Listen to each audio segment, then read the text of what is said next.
Hello बच्चों, let's read the question. Question कहता है phosphorus forms a number of oxo acids which differ in their structures and oxidation state of phosphorus. All the acids contain a phosphorus atom or atoms linked tetrahedrally to four atoms or other atoms or groups. Each of them has at least p double bond over PO bond unit and one POH unit. The OH group is ionizable, but H atom directly linked to T is non-ionizable. Structures of all the acids are considered to be derived either from phosphorus acid or from phosphoric acid. The acid which forms two series of salts is.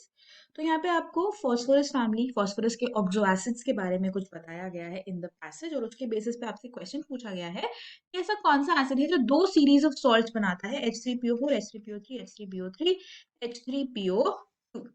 अगर इस question में हम बात करते हैं about the key concept, तो हमें एक ऐसा एसिड पहचानना है जो दो सीरीज ऑफ सॉल्ट्स बनाए। तो ऐसा जो एसिड होगा जो दो सीरीज ऑफ सॉल्ट्स बना सकता है, that acid should be dibasic. अगर वो एसिड डाई बेसिक होगा तभी वो टू सीरीज ऑफ सॉल्ट्स बना पाएगा। ठीक है, डाई बेसिक का मतलब क्या है कि उसके अंदर दो आयनाइजेबल हाइड्रोजन आयंस होने चाहिए, या आप कह सकते हो कि दो OH ग्रुप्स एटलीस्ट होने चाहिए।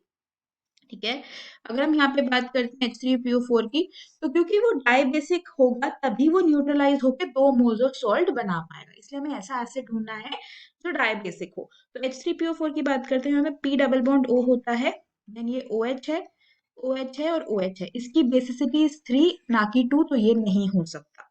ठीक है, बात करते हैं H3PO3 की, तो यहाँ पे P double bond O, OH, OH और H है, तो इसकी बेसिसिटी है 2। तो मतलब H3PO3 which is a phosphorous acid, ये टू सीरीज ऑफ सॉल्ट बना सकता है क्योंकि इसके अंदर दो रिप्लेसेबल हाइड्रोजन आयंस हैं, दो आयनाइजेबल हाइड्रोजन आयंस हैं।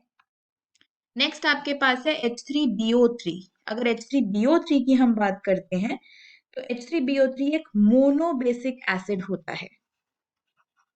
Right, H3BO3 is a monobasic acid, weak Lewis acid है। इसमें तीन OH ग्रुप्स होते हैं, लेकिन फिर भी इसको मोनोबेसिक माना जाता है। Right, H3BO3 is a special type of N acid. It has three OH groups, लेकिन तब भी इसको मोनोबेसिक कहा जाता है, ट्राइबेसिक नहीं कहा जाता, क्योंकि ये ल्यूइस एसिड की तरह एक्ट करता है और लोन पेयर एक्सेप्ट करता है, right, because it's a Lewis acid, इस वजह से।